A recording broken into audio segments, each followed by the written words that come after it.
dan Tren si adik bungsu yang genap 6 tahun. Mereka sedang dalam liburan di sebuah resort bernama Anamika yang terletak di sebuah tempat terpencil yang cukup jauh dari perkotaan.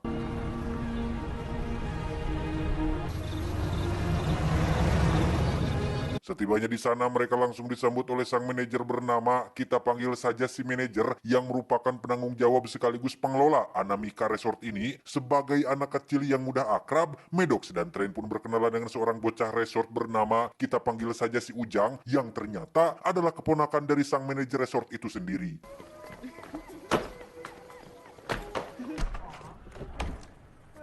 Tiba di kamar, anak-anak terlihat sangat bahagia bisa berlibur bersama, berbeda dengan si ibu yang tampak, entahlah, sejak awal datang, ibu selalu tampak murung, padahal sebagai seorang ibu, harusnya bisa lebih membawa energi positif untuk anak-anak, tapi yang terlihat justru malah si ayah yang mencoba berusaha sendirian untuk selalu mencairkan suasana.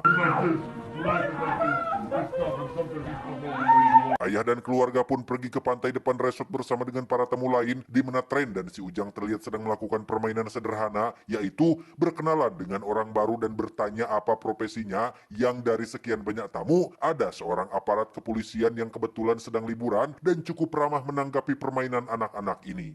Okay, bye. Malamnya di kamar, ayah dan ibu terlihat sedang bertengkar yang akhirnya menguak alasan kenapa ibu selalu murung, yaitu beliau didiagnosa memiliki tumor kecil di bagian perutnya dan menjadikan itu sebagai alasan si ibu minta cerai kepada ayah. Dan alasan klise lain yang sebenarnya kurang masuk akal, yaitu katanya tidak ingin menyusahkan anak ayah dan anak-anaknya apabila terus berada di keluarga ini. It makes me feel not seen. Bosan mendengar orang tuanya bertengkar, Tren memilih untuk membuka pesan dari si Ujang berupa amplop warna hijau berisi simbol-simbol yang mewakili setiap huruf alfabet, ya semacam kode rahasia lah yang hanya bisa dimengerti oleh mereka berdua saja.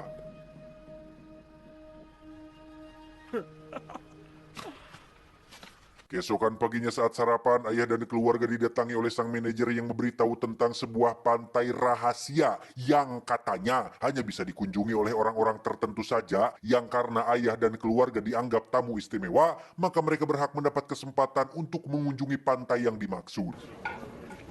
Thank you. Thanks. Dan ya, terjadi momen mengejutkan ketika salah satu tamu mengalami kejang yang setelah dikonfirmasi oleh suaminya, ternyata wanita itu memang sedang sakit dan terkadang kambuh secara mendadak. Sorry, I ruined everyone's breakfast. I always want to be the center of attention. Ayah dan keluarga terlihat sudah berada di dalam minibus yang akan mengantar mereka ke pantai rahasia, di mana Tren sendiri baru menyadari sebuah amplop berwarna hijau yang pastinya adalah pesan dari Tren berisi kode rahasianya. Okay.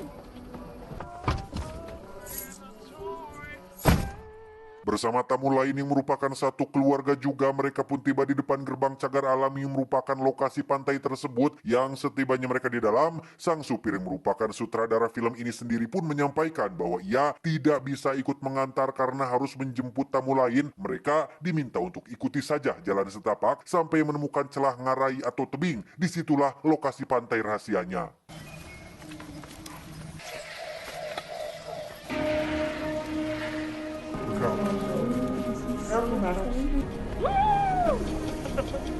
Dan wow, sungguh luar biasa sekali ketika ada sebuah pantai yang memang benar-benar terpencil dan dikelilingi oleh tebing bebatuan yang tinggi, di mana kita juga akan diperkenalkan pada keluarga lain yang terdiri dari dokter, istrinya si dokter yang seorang model, Kara, anak balita mereka berdua, dan seorang wanita tua yang merupakan neneknya si Kara.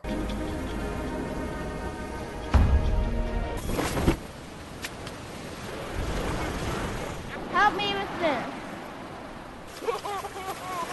Maddox juga melihat ada orang lain yang lebih dulu ada di pantai ini, seorang rapper yang cukup lumayan terkenal yang mungkin juga sedang liburan, sehingga maksud hati ingin minta foto, Maddox dilarang si ayah karena takut mengganggu privasi orang lain.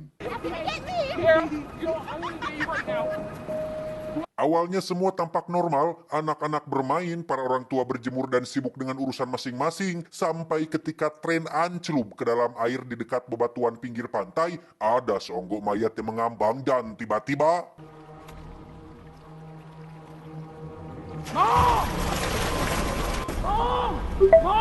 Dan inilah Old.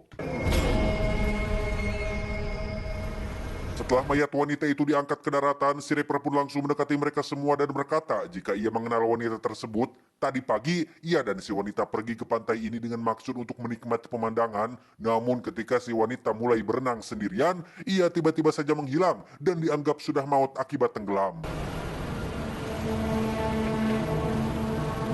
Tentu saja mereka semua tidak percaya dan menuduh si rapper lah yang telah menghabisinya. Sempat mencoba menghubungi polisi, sinyal rupanya tidak bisa dijangkau di tempat ini sehingga mereka terpaksa menahan si rapper untuk sementara waktu.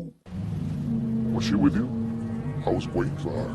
Tak lama muncullah dua tamu lain yang merupakan pasangan suami istri. Ada Jackie, seorang perawat, dan istrinya Ani, seorang psikiater yang sempat kejang di resort tadi. Baru datang, mereka langsung dikejutkan saat melihat seonggok mayat terbaring. Terlebih lagi, si dokter yang memiliki watak temperamen pun terus menuduh si rapper lah pelakunya. Sehingga untuk mencegah keributan, Jackie memutuskan untuk memanggil bantuan. Namun saat akan keluar dari pantai melalui celah tebing, tiba-tiba...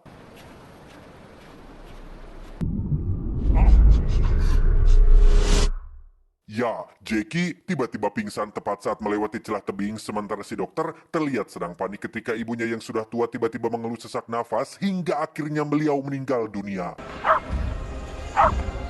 We'll take the kids away from here.